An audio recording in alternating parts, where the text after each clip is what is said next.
Nothing else out there like it? It is. There's nothing even close. Yep. Yeah. Now, I am familiar with the Linq for the AR. It's been out a couple of years. I've had one on a carbine as well. And now you've got one for the AK-47 type rifle. That's right. LNQ 103G fits AK type rifles.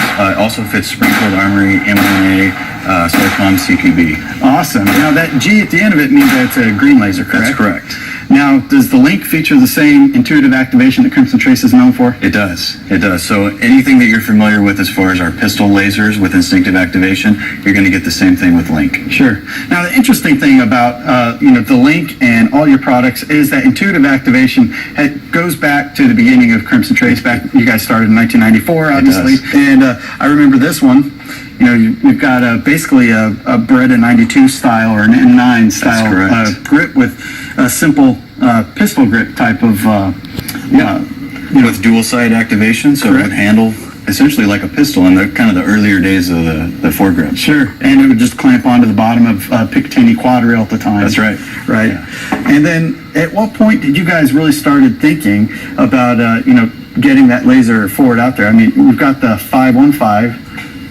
So that's correct. I mean, it's all about really paying attention to how carbine users are wanting to deploy lasers. So obviously with the 515 modular vertical foregrip, right? So also instinctive activation. So get that out there on the rail. You've got a light and laser built in. And then you've got this little 8th grade project I see here. It looks like something I would have made when I was a kid.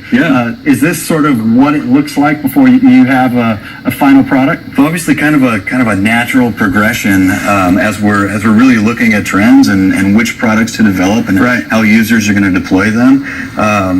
So I mean, with this product right here, I don't even know what the moniker would have been for it, but it kind of looks like an angle foregrip. I'm sorry, an angle foregrip married with a stubby unit in there. Also trying to deploy instinctive activation. Sure. Now, another interesting thing with the Linq is that we've got a radio transmitter that so we're sending a signal from the pistol grip to what looks like a rail mount up here. And how did we get here? Because we have some prototypes.